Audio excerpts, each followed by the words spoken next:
В эфире программа «Акцент дня», в студии Илья Табуев. Здравствуйте.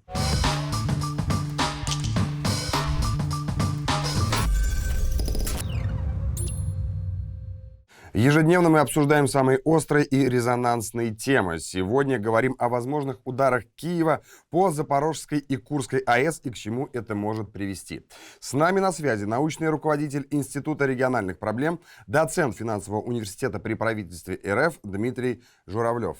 Здравствуйте, Дмитрий Анатольевич. Доброе утро. Стало известно, что Украина готовится нанести удары по Курской и Запорожской атомным электростанциям. Вот насколько вероятна такая атака?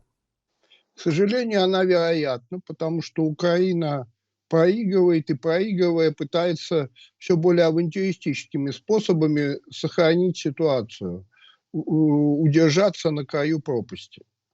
И поэтому, да, это возможно. Ничему хорошему это не приведет, это будут проблемы в первую очередь самой Украины, но, как я понимаю, нынешнему украинскому руководству на это плевать. А насколько правдоподобно, что удары по атомным электростанциям нужны Киеву, чтобы обвинить Россию в провокациях? Это обязательно. Обвинить Россию в провокации нужно, даже если никакой провокации нет, а уж тем более, если она есть.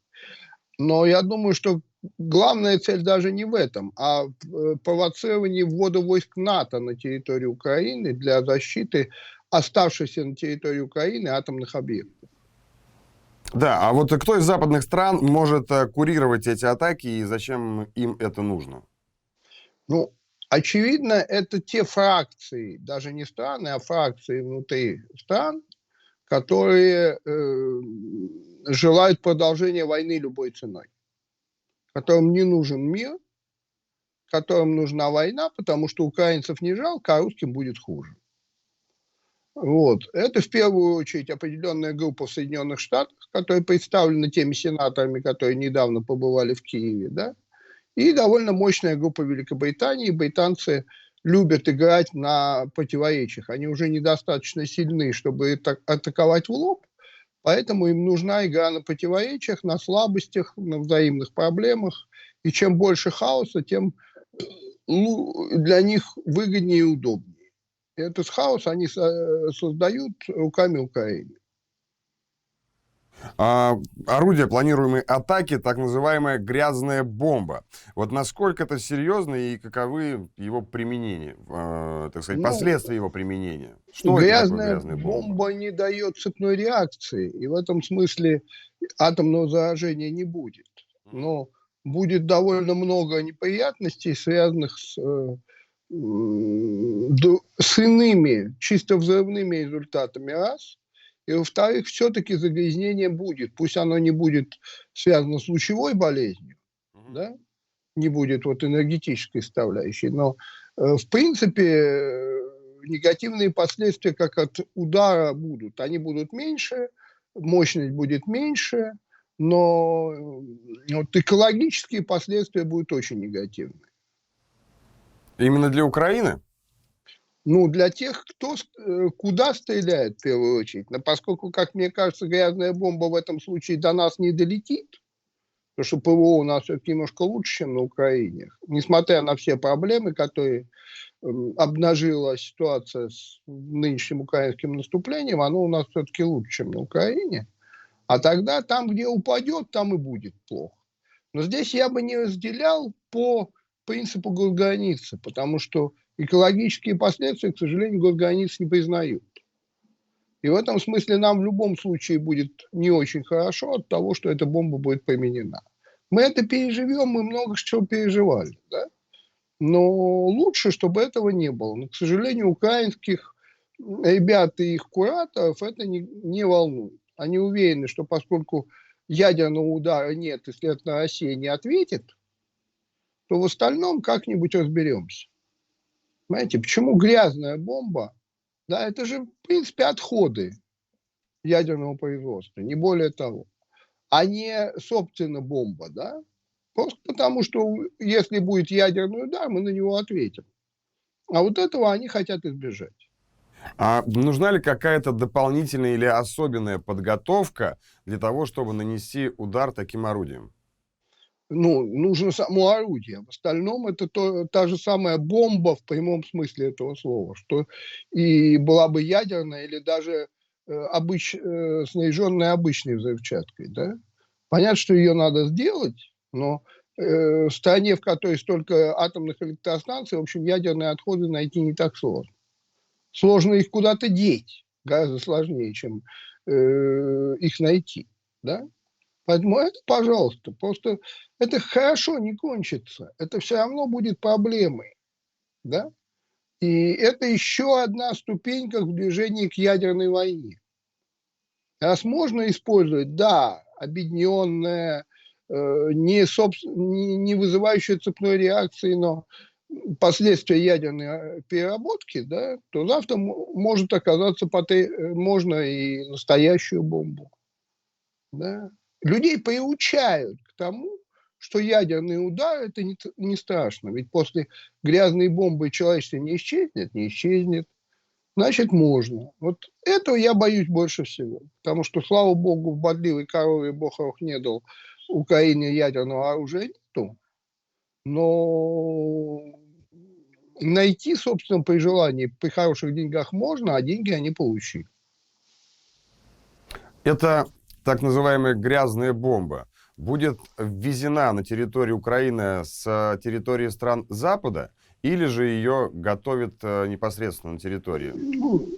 Я думаю, что Украина способна ее создать. Вот так бы я ответил. Мы с вами точно не можем утверждать ни первое, ни второе. Да?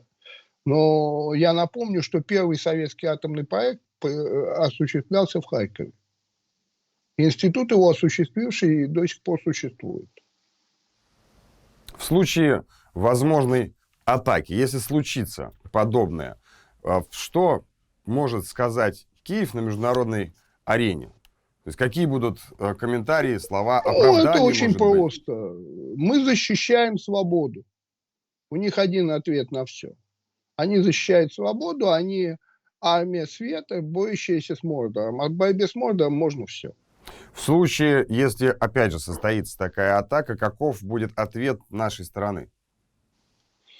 Не могу точно сказать, это могут сказать только генералы, но моя версия такая, что просто ответный удар обычными вооружениями будет очень мощным. Мы ведь не используем многие свои возможности. Мы сами себя ограничили, чтобы не убивать мирных жителей. Я в данном случае думаю, что ограничение по мирным жителям останется, но вот ограничение по мощности удара будет снято. Да? А что касается ядерного оружия, то напоминаю нашим зрителям, что Россия одна из двух первых держав по количеству ядерного оружия, третья Китай, но Китай от нас отстает десятки раз. Поэтому, если что, уничтожить Украину легко. У нас задача так не ставится. И этим украинцы пользуются. Им кажется, что поскольку русские не стреляют, то значит они глупые и слабые. А мы просто жалеем самих себя, потому что украинцы – это те же русские. Именно поэтому их националисты, кстати, такие жесткие. Очень трудно отличаться от русских, а надо. Вот приходится выдумывать себе отличия. Это подло прикрываться мирными жителями в городах и использовать такое оружие, как грязная бомба, и провоцировать нашу страну на ответный удар в виде ядерной атаки. Ну, вы понимаете, нынешняя власть на Украине подла абсолютно. В общем, какой-то процент подлости был весь постсоветский период, но он год от года только нарастал.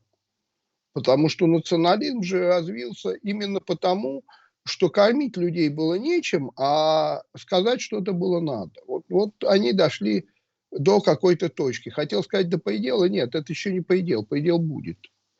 Да, но за пределом будет новый Нюрнберг, поэтому я бы на их месте не спешил так к этому пределу. Но ведь гитлеровцы тоже это должны были понимать, но не понимали. Вот украинское руководство тоже этого не понимает. Они говорят, это способ укрепить нашу позицию на переговорах. Ребят, использование запрещенным международным правом оружия – это способ укрепить позицию на переговорах. Тогда мир как-то перевернулся. Да? Белое стало черным, а черное стало белым. А насколько вообще нас пугает возможная атака этой грязной бомбой? Ну, это очень неприятная вещь, но еще раз повторюсь, Россия страна, которая все пережила. И это мы тоже переживем. Это плохо, слово «пугает» неточное. Это нас беспокоит. Мы не хотим, чтобы этого случилось. Но напугать нас этим не удастся. Если бы нас можно было этим напугать, они бы нас напугали в самом начале СВО.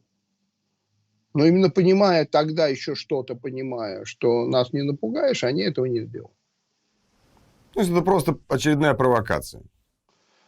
Уже очень масштабная. Вы заметите, масштаб провокации раз от раза увеличивается. Это понятно. Это как доза у наркомана. Она должна увеличиваться, иначе она не действует.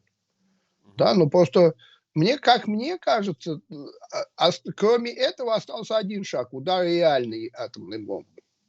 Но после этого, вы понимаете, для уничтожения Украины, чего бы мне не хотелось, у меня там 3 родственников живет, нужна всего одна стратегическая ракета. Их у нас 11 тысяч. Но перспектива, конечно, страшная в случае возможного Да, ответного удара. именно поэтому мы стараемся максимально не допустить этого. Но украинская сторона делает все, чтобы это случилось. Если же атаки все же случатся, как будут развиваться события, вот что касается западных партнеров и самого Киева? Западные партнеры официально обвинят Киев в том, что он использовал неправильные средства в защите свободы. Они официально объявят украинцам, что молодцы ребята, действуйте в том же духе. Собственно, так было все эти годы. Да? Просто в какой-то момент даже обвинять перестали. Да? Но вот использование ядерного оружия разрешено только американцам. Вот тут вряд ли удастся не высказать свой негатив, потому что если не выскажешь, завтра все союзники отвяжутся. Да? Но, в принципе, Запад поддерживает Украину во всем. Даже Трамп, который говорит, что он приведет к миру, заметьте, говорит о ленд-лизе. А ленд-лиз это означает продолжение войны. Да, да. Но ведь и Запад, и Трамп, опять же, и страны Европы, они же понимают, что ответ будет. Вот Вы знаете, им не страшно, ведь и какой будет ответ, они же не знают. Им уже страшно. Но страх у них выражается именно в желании обострить ситуацию. Да? Это вот такой подростковый страх, когда от страха начинают драться. Вот. Им очень страшно. В том-то вся и проблема, что им страшно все эти годы. Им страшно до СВО было. Именно поэтому они сделали Украину такой, какой она стала. Да? От собственного страха. Но вы апеллируете к здравому смыслу, а этого бы я не стал делать. Со здравым смыслом там большие сложности. Сейчас в основной части, по крайней мере, европейских стран стоят идеологизированные люди. Люди, у которых есть учебник, и они по учебнику действуют. И боюсь, скоро такой же президент будет. Сейчас. И боюсь, такой же президент скоро будет в США. Потому что госпожа Харрис – это человек учебника.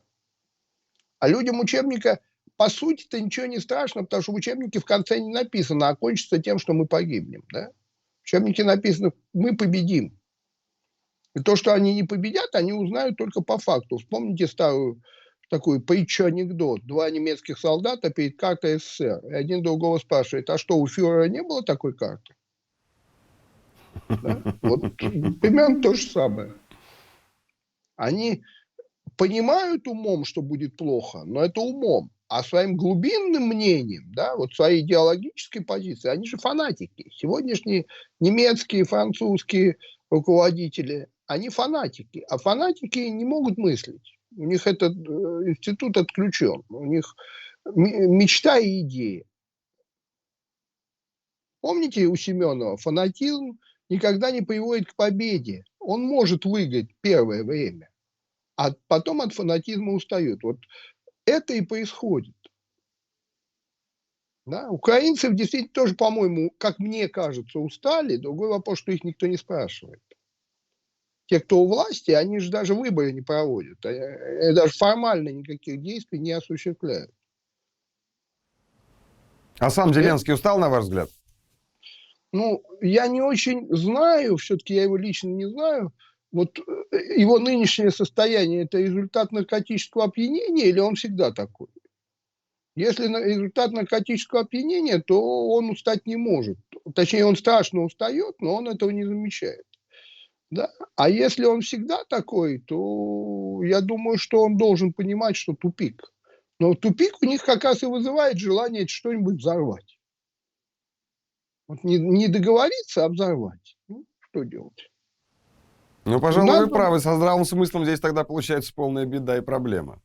ну, а применение грязной бомбы со здравым смыслом в любом варианте несовместимо. Ну, вот, однако же они эту идею обсуждают. Время покажет, как будут развиваться события дальше. Спасибо вам за разговор. С нами на связи был научный руководитель Института региональных проблем, доцент финансового университета при правительстве РФ Дмитрий Журавлев. Это была программа «Акцент дня». Смотрите нас ежедневно на канале «Справедливая Россия». До свидания.